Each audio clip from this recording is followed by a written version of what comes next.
we'll move straight into our first agenda. Tēnā koe, Brenda. Tēnā koutou.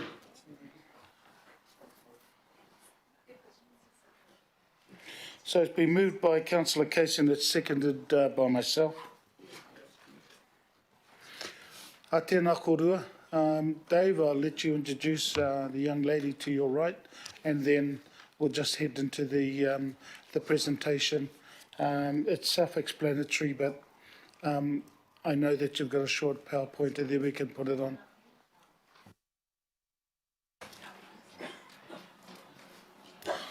What was that, Councillor Cooper? Oh, no, sorry. No, it's not.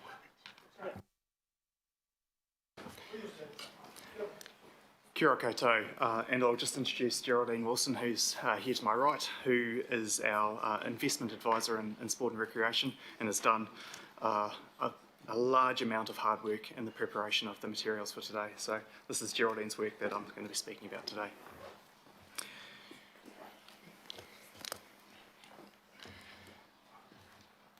So here to present the findings of a review into the Community Access Scheme. In August of this year, we brought to you an investment recommendation for this financial year, which rolled over a number of investments for this 12 months, this financial year, whilst we undertook a review of the Community Access Scheme. So the Community Access Scheme, just a little bit of background as a reminder, came from some legacy grants that occurred under previous councils, and they were rolled into the scheme from 2016, and so have been being invested into the same organisations for a while. With the the adoption of the Sport Investment Plan sort of 18 months ago, it was timely to review the scheme. So Geraldine's been leading the piece of work that's looked into how the funds have been allocated so far, reviewed them against our new policy around investment into sport and recreation, and is making some recommendations on the way forward that we see with this fund. This fund is just over $1 million that we have to allocate each year. So the existing recipients to the fund, so there's a number there, I'll let you be able to read them. Basically, they're all worthy recipients, and they, I guess, provide really good outcomes and access to their community to these non-council operated facilities. However, as we've looked through the sport investment plan and compared it to those organisations, we've used those sort of four lenses that are outlined within the policy. So that's the principles of equity, outcome focus, financial sustainability and accountability, with looking at the current recipients and testing them back against those four attributes. Essentially what we found is the current scheme is not fit for purpose, not highly aligned to the sport investment plan, and there's issues around the ongoing allocation of funding to the same organisations on a year-on-year basis, alongside the lack of equity that this provides, and through not having a contestable process, it doesn't provide opportunities for new organisations potentially living in higher levels of deprivation, or new facilities to come online and be funded through the scheme.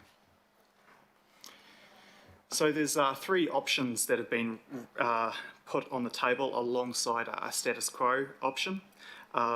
So option one is to repurpose the scheme into a contestable fund. So that's being able to have the various community organisations apply to be able to receive funding through this pool, and to have it fund operational costs within facilities. So at the moment, whilst it's contextualised through community access as being the outcome, it actually really does fund operational outcomes within the facilities. And so it's being clear that the fund is able to fund those sort of operational areas, which we know are so important and so costly in facilities, which makes it really difficult for some community organisations to run them. Option one is our recommended option that we bring to you today. Option 2 is to repurpose the fund into a contestable scheme again. However, this is to fund, I guess, the demand side of the equation. So funding programming and the organisations that would use facilities directly, and making sure that they are able to access facilities. In this space, we have an existing regional sport and recreation grants program. So we already have a program that does invest into the demand side of the equation. So that's not our recommended option, but it does still address some of the disparities that we have in our communities, and continue to provide sport and recreation outcomes through this fund. And option 3 is to disestablish the scheme. So I guess in a financially constrained environment, it's pragmatic that we put up that as an option for you. So our recommended option, option 1, is to invest into non-council operated sport and recreation facilities, ensuring alignment to the investment plan. That contestable nature is very important because it provides that sort of equitable, transparent and responsive outcome that we're looking through both through the policy context that we're provided, but also allows that sort of flexibility and adaptability that was so important in a rapidly changing environment. It complements our other investment streams that we have for sport and recreation, and also allows, as new facilities come online, us to be able to support facilities and change and adapt as we move. So we've brought you this recommendation today, and I'm happy to take any questions on it. Should you adopt the recommended option, we would go away, rapidly build a process and a contestable process and put that out for organisations to come back to us, and we would seek to bring that back to you in the last committee meeting of this financial year in order to recommend investment into facilities for the next 12 months. Thank you. Kia ora, Dave. Geraldine, anything to add? Okay then. So we've got a line of questions. Councillor Dalton first and then Bartley. Minor comments. If I get the questions out of the way first, that'll be good, then at least we can sort of dictate through there. Is that okay? Thank you. Councillor Bartley, question, please. Thank you, Mr. Chair. Thank you for the presentation. I'm just trying to figure this out, right? So with our community facilities, we're having this discussion about moving away from building new facilities and purchasing community access, right? Purchasing that service provision. So if we were doing that, how does that align with this process if we're making that community access that we want to purchase go through a contestable scheme? It doesn't fit. Sounds weird. You know, like we want to buy this access off you, but you're going to have to apply and contest for it. You know, it's weird. Thank you. Kia ora, and through the chair, thank you for the question. So I guess one of the purposes in moving to a contestable nature means that we can look at where the gaps are in our community facility network, and through having fixed investment streams that we have into these organisations at the moment, we haven't necessarily been able to pivot and respond to that. I guess through a challenging financial environment as well, we know that through partnership is one way that we're going to be able to make our investments go further. So not necessarily only be delivering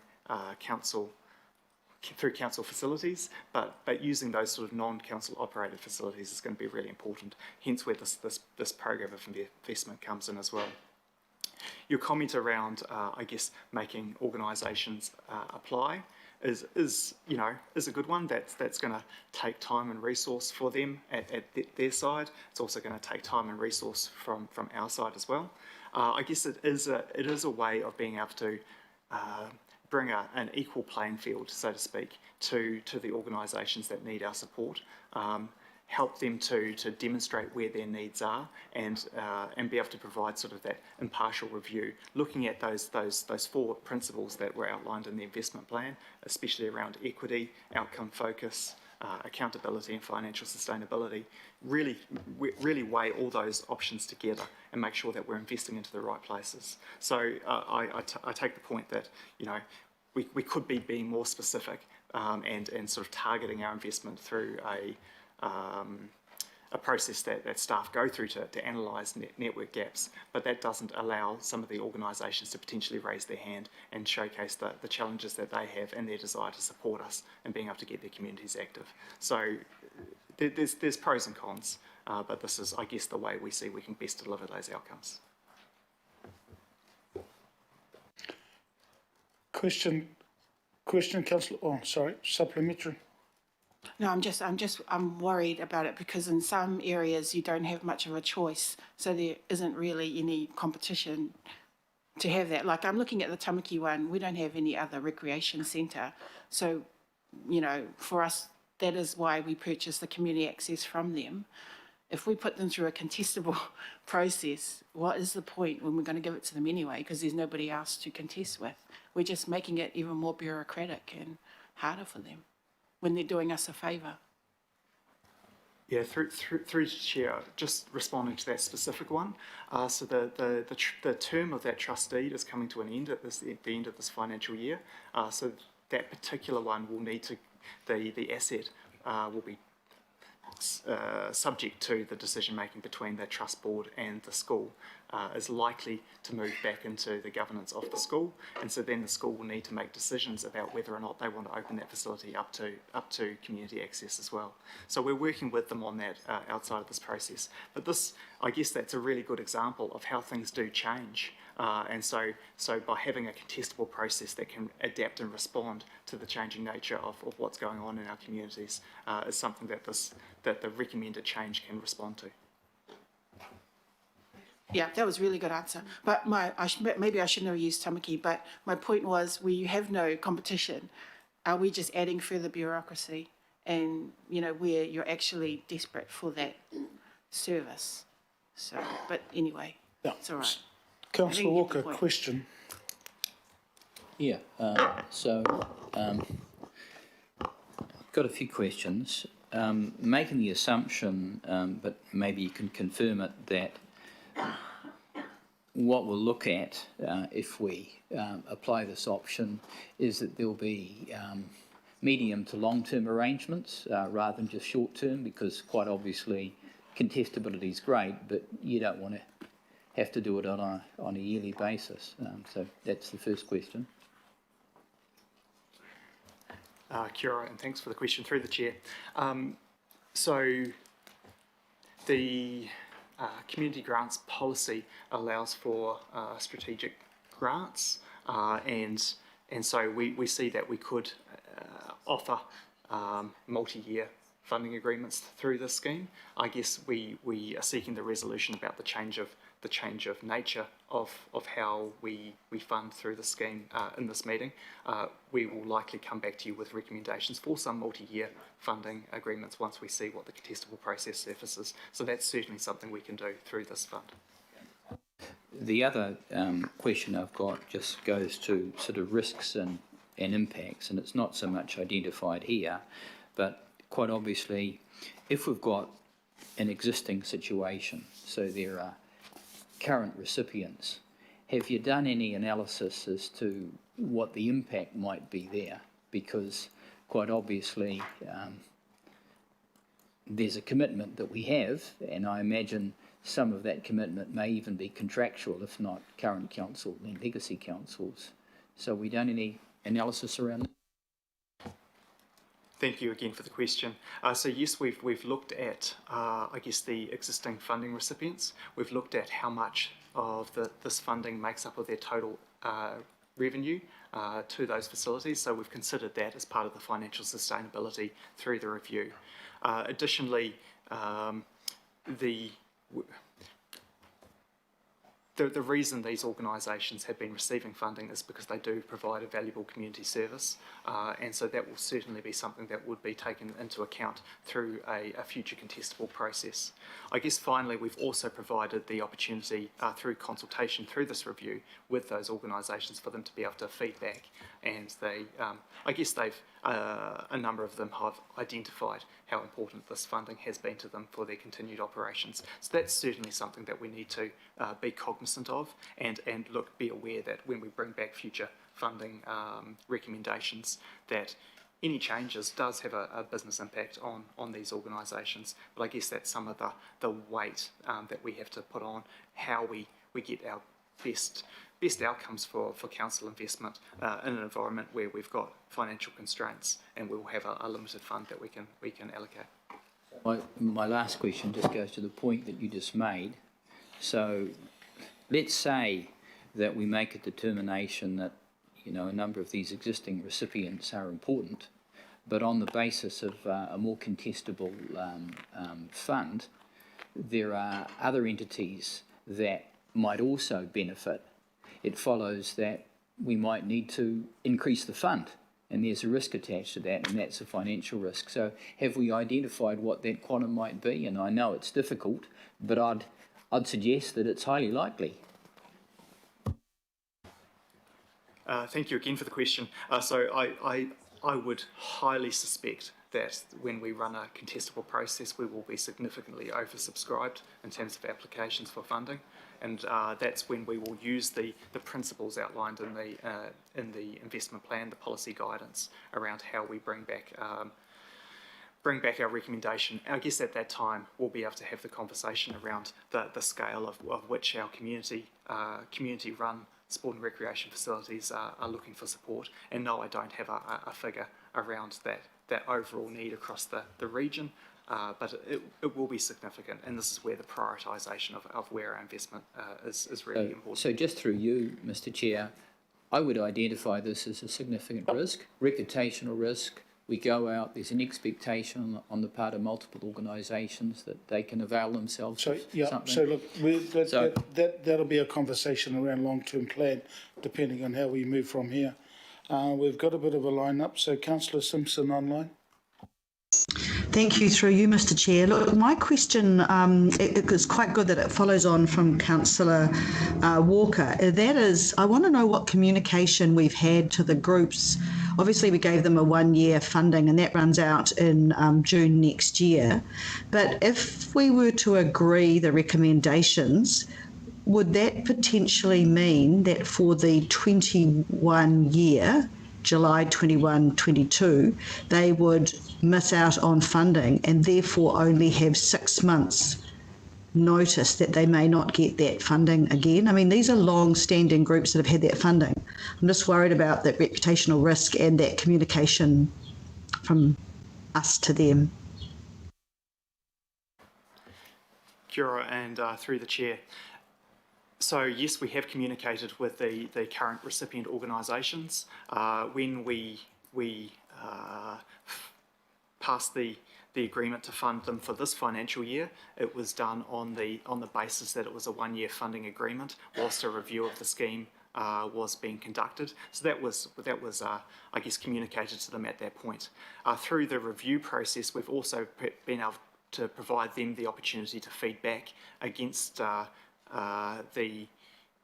through the review process, so they're very aware that this review is going on at the moment.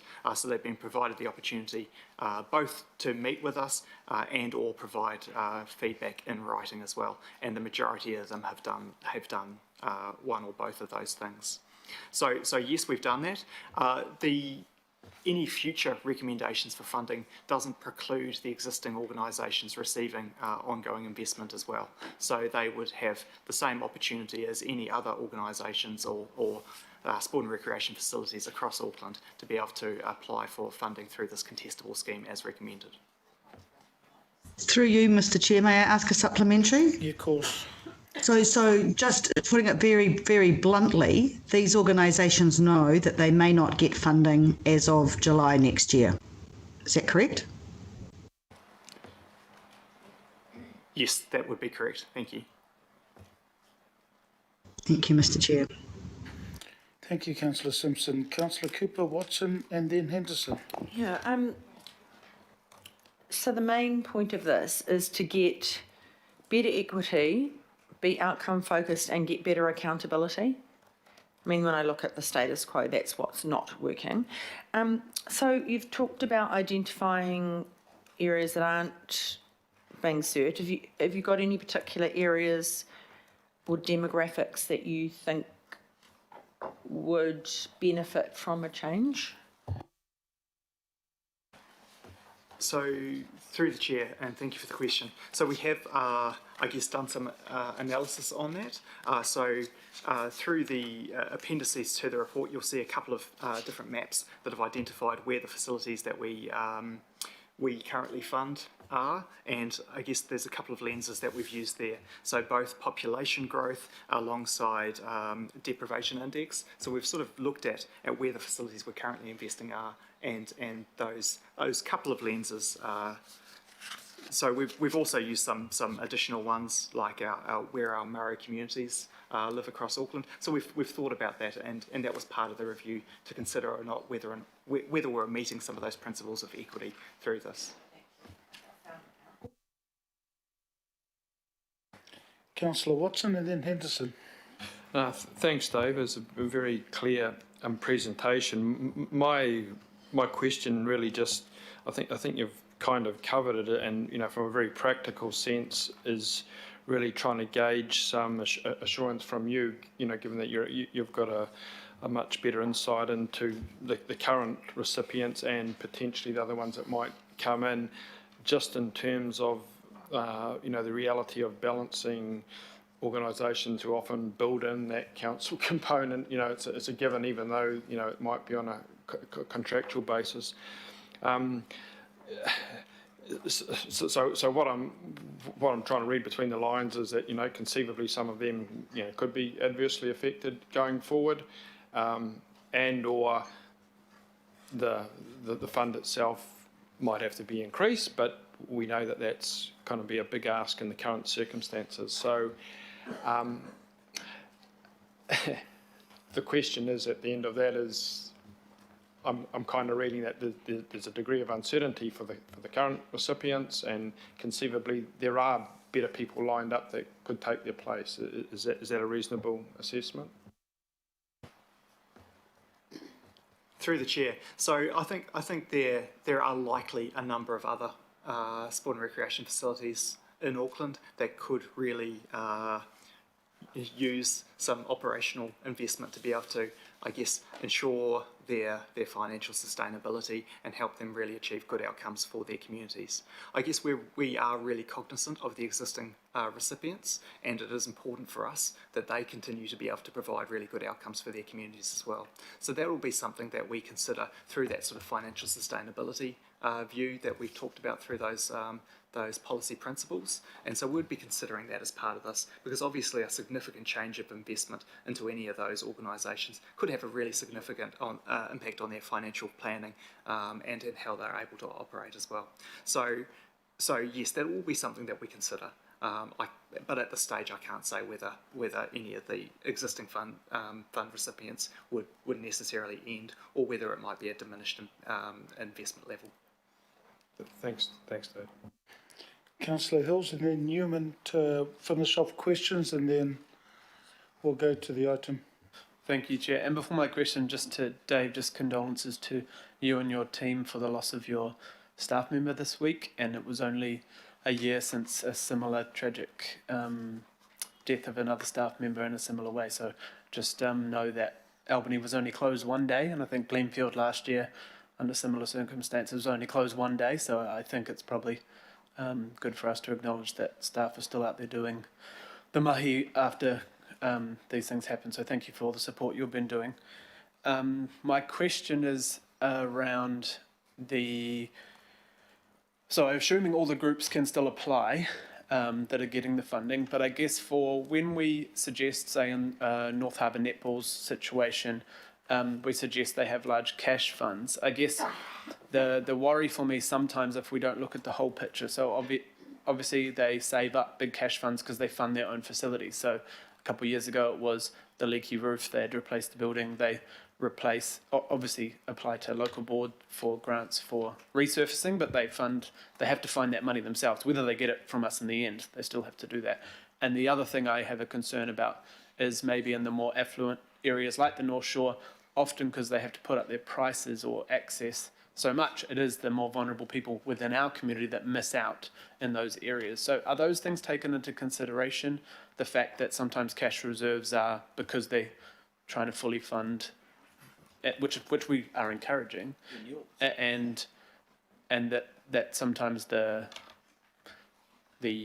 kind of decile doesn't cover the whole picture of our community sometimes. Kia ora, and through the chair, firstly, thank you very much for your comments. It means a lot, thank you. Secondly, in regard to your question, so this is where potentially a contestable process can really help, because the organisations will be provided the opportunity to explain their business, and this is where just looking at their financial statements probably doesn't tell the whole story as well. So through a contestable process, they can tell the story of their operation, what they provide, and if they've got significant cash on hand that they've been building up to be able to undertake a capital project or something of the sort, they can be able to explain that and the benefit that having ongoing operational investment from Auckland Council would be able to provide in terms of them being able to sustain, maintain and provide ongoing community access into their facilities into the future. So I think that your point's well made, and we need to consider a number of these principles through the application process, and obviously the decile, the deprivation levels in community is something that we do consider, but there's a number of other ones like those financial sustainabilities, the accountabilities, the outcome focus that we need to consider as well. So it's a nuanced process. So we are able to, through a contestable process, take various elements into account. And just the last question. So it is also taken into account when obviously you pay to be a member and things like that, but such as North Harbour Netball, their gates are open 24/7. Basically, the toilets are open for anyone. People can go down there and do anything, not just netball. So that's all taken into consideration, because it is effectively they're providing a space for anyone, not just the members.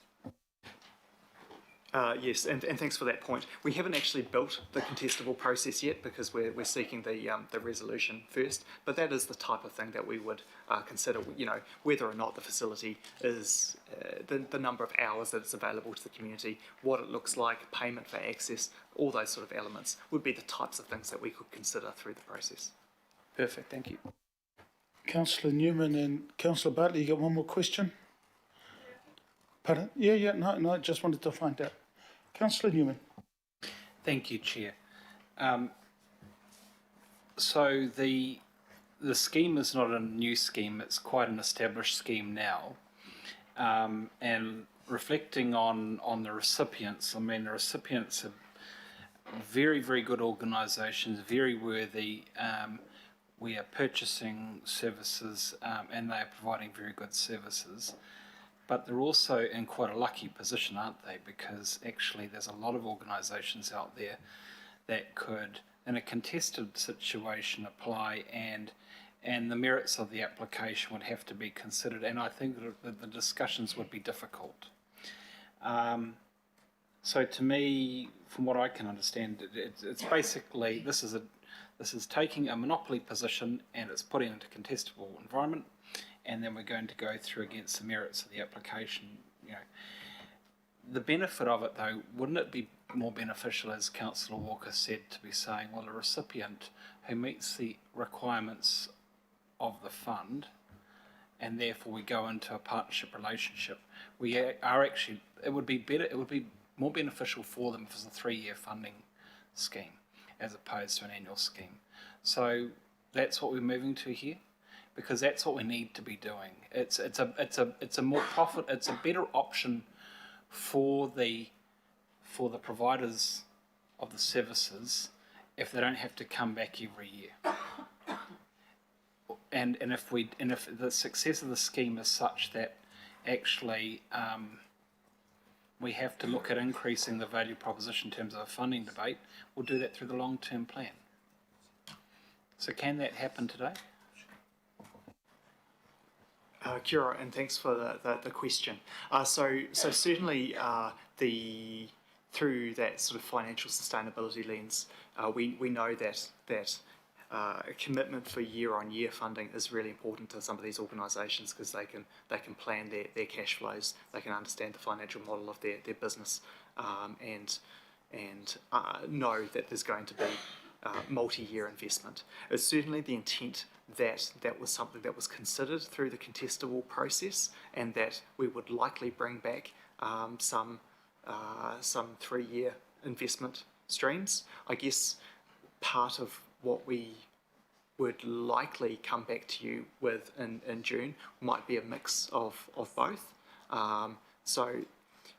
And just as a hypothetical, if there was an organisation that maybe wasn't as strongly aligned through the investment plan principles, but there would be a significant financial impact on them by just cutting off the existing funding, we might recommend, say, a 1 or 2 year transition as they scale down investment as we scale up other investments. So this is where having flexibility around the term of investment based on the recommendations through the contestable process would be useful. But I take your point around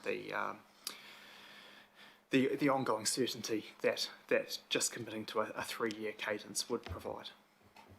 If I follow on, Chair, see, I'm nervous about what you've just said, because to me it's like the benefits of what we have now versus of what we would be moving to in accordance with your option won't be fully realised until we have exited any of these transitional funding arrangements and the fund is fully available and contestable, and therefore presumably we could enter into 3-year partnership arrangements.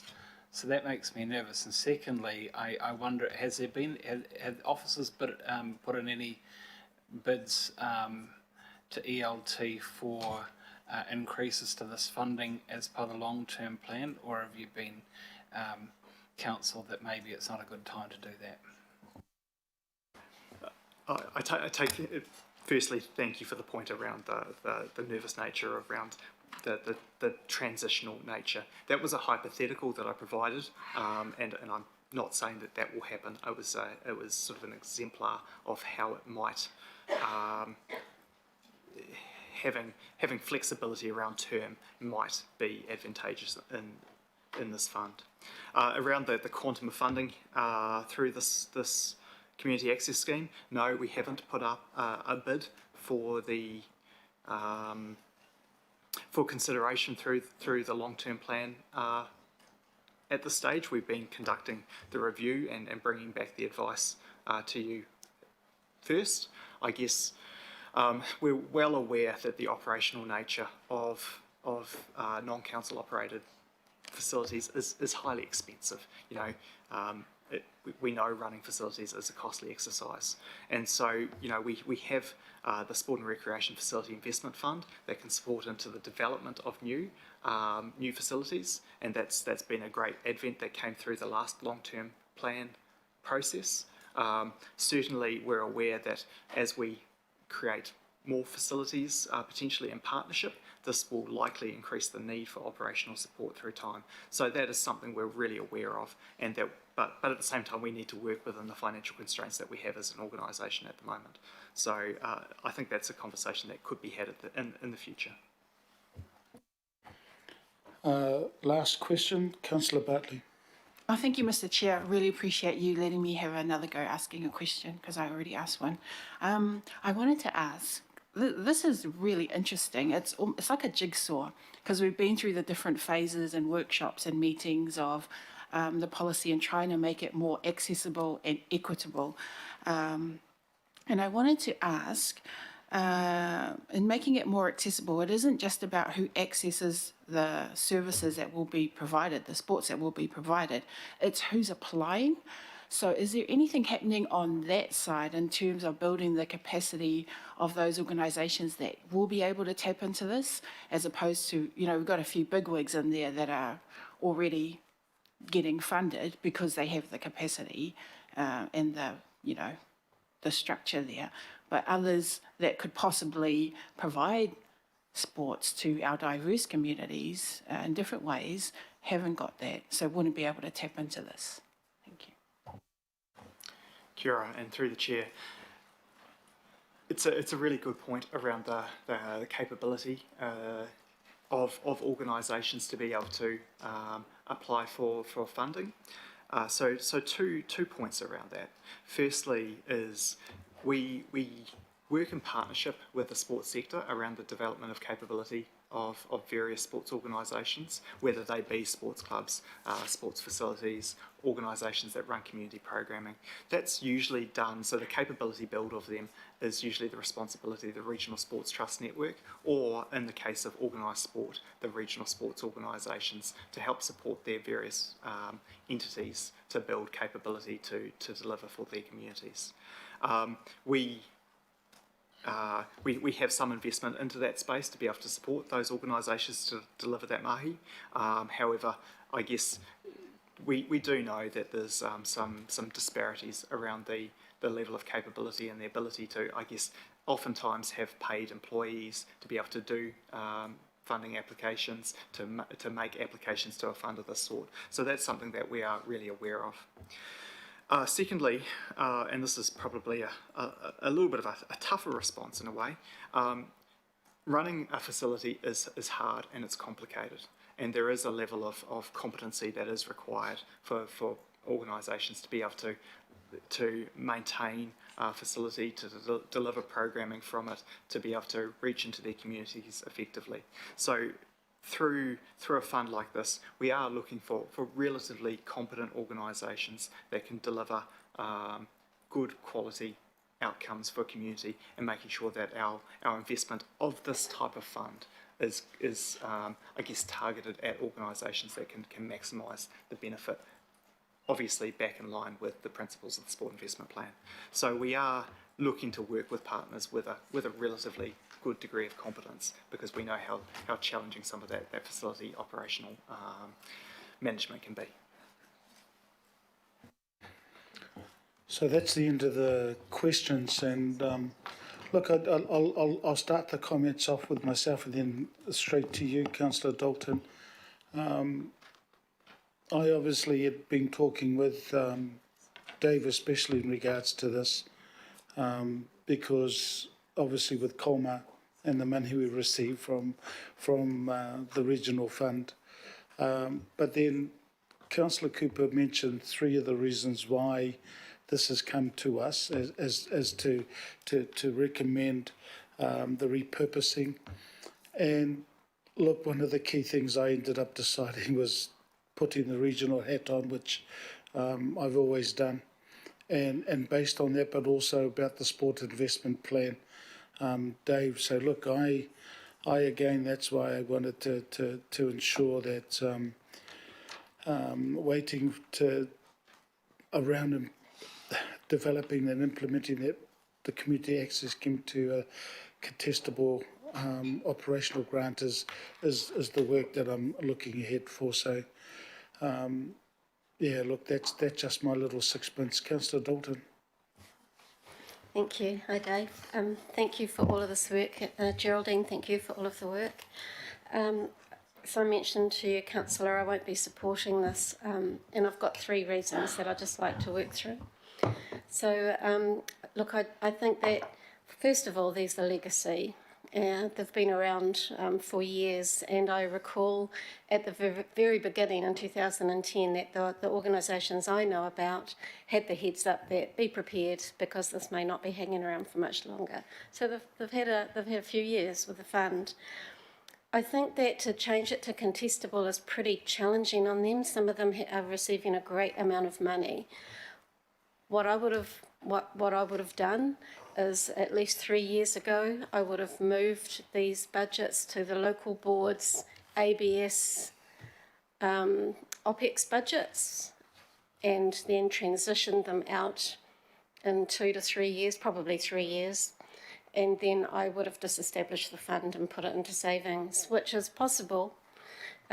So you've spoken with the organisations. We've looked at some of their balance sheets. They're in a position where they know that the fund might not be hanging around, so they can transition out.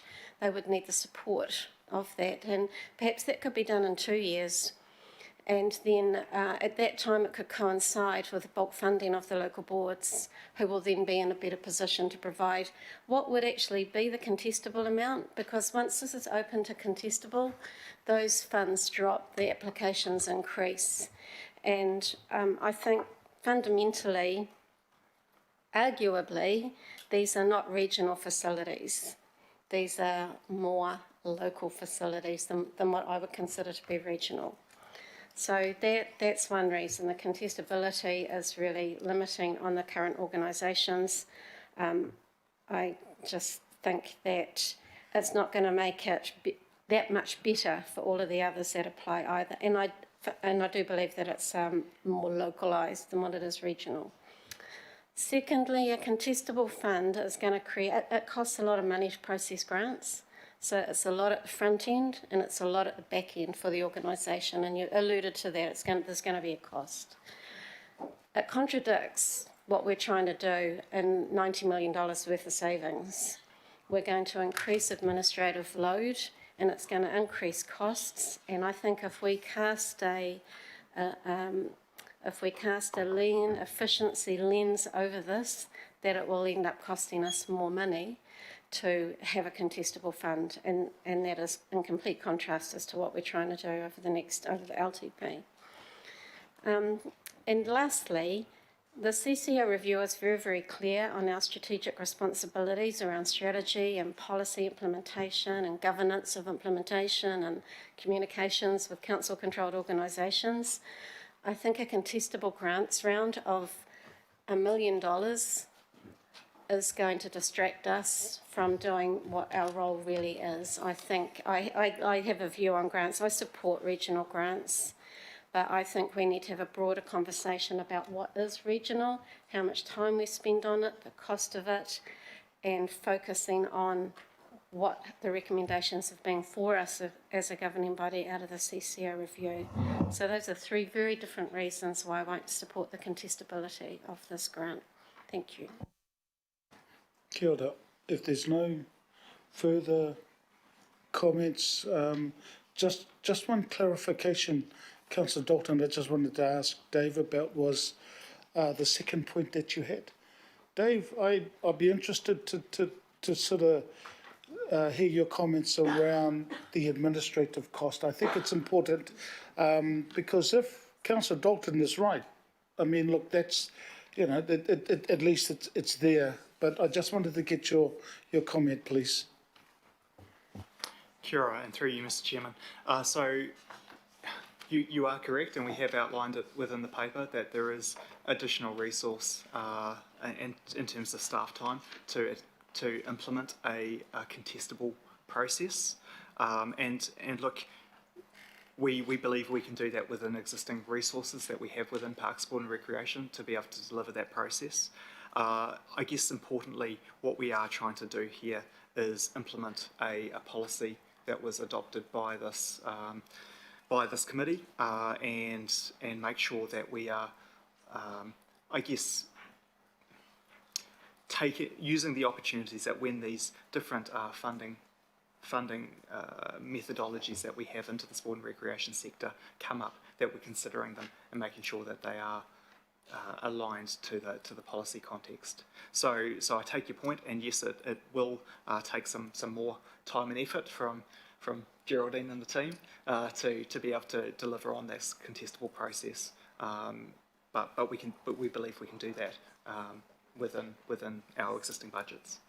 Thank you. Kia ora, Dave. Councillor Casey, and closing will be Councillor Cooper. It was just, Mr. Chairman, to respond to the issue that Angela raised, and I'd just like to draw the committee's attention to our page 32, which is attachment D. Attachment D, which is the responses from local boards. I won't ask Dave to talk to it, but basically local boards were very supportive, and 19 of them are actually interested in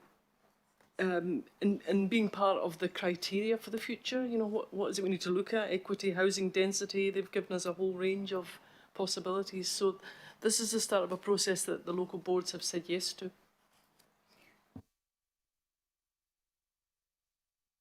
Sorry, it is a question, and it is because Councillor Dalton's raised this issue, so it raises that with me is, so if these organisations are more local, then is it best in a different situation if they're not regional? So that's what's confusing me now, because we've kind of created that subsidiarity where you have a local board grant.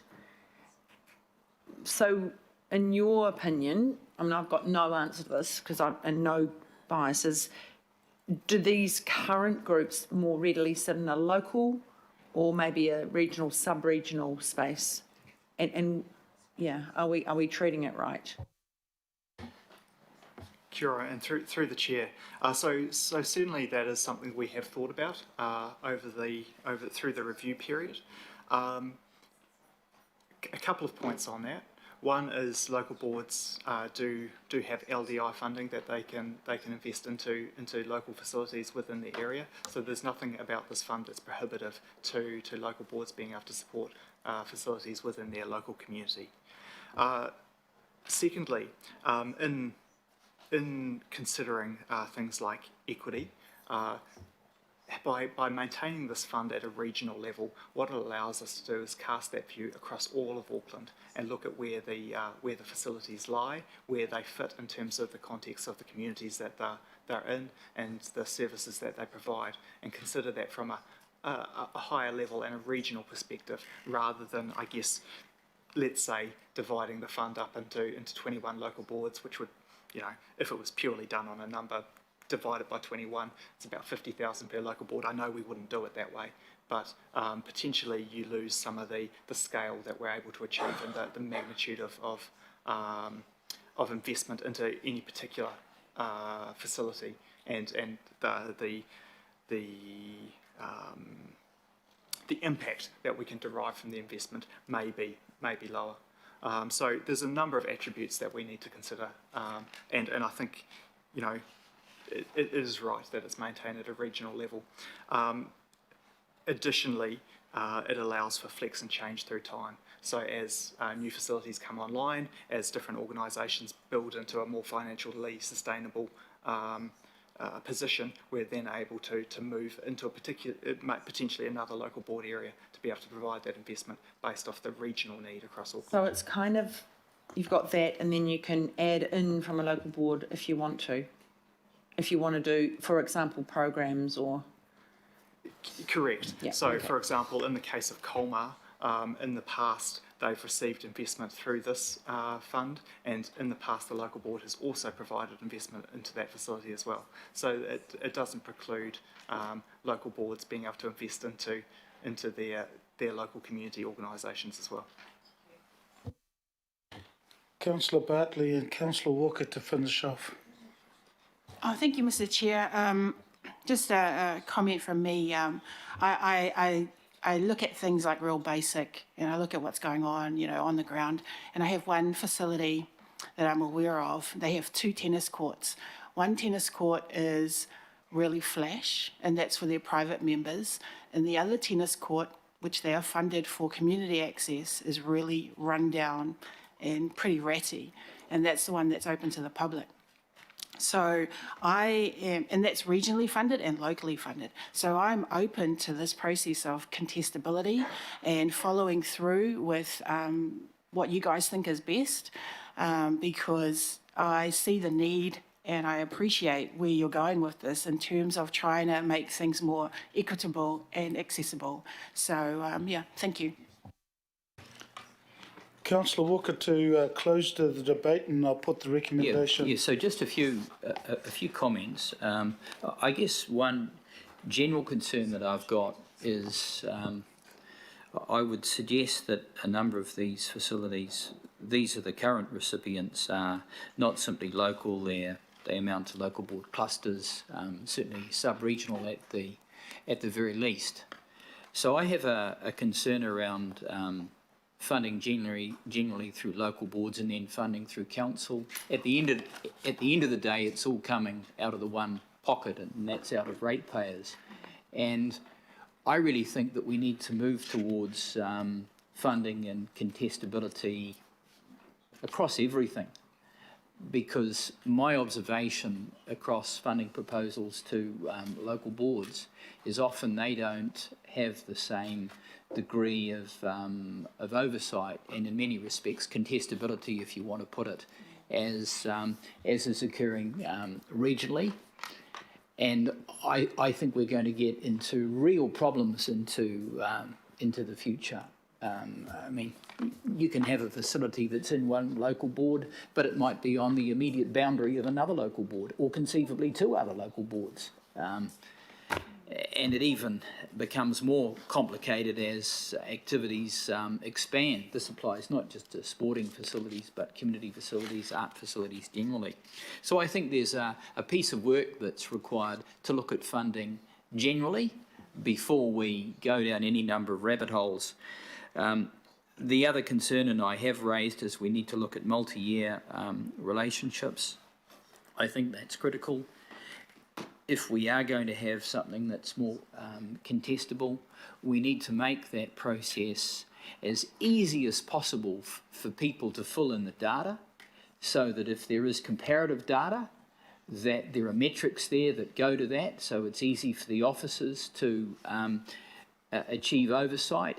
And most importantly, if we're applying contestability, there needs to be a great deal of transparency so that one organisation can see what the circumstances around other organisations. Otherwise, we're going to, buy into bun fights, because there's only so much money around, and right now, any number of organisations are really, really hard up.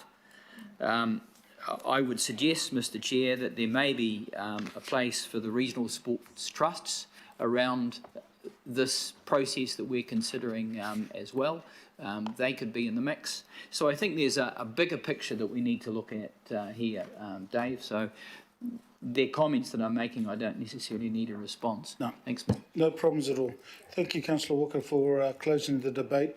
I'll put the recommendation. All those in favour? Aye. Against? Yep. And noted? Yep. Awesome. Okay then. Look, we've got 13 minutes before lunch, so we should get through the rest of the agenda by then. So look, I've just got item 9, the Regional Arts and Culture Grant Allocation. And Graham? Yep. Councillor Cooper, it's just that we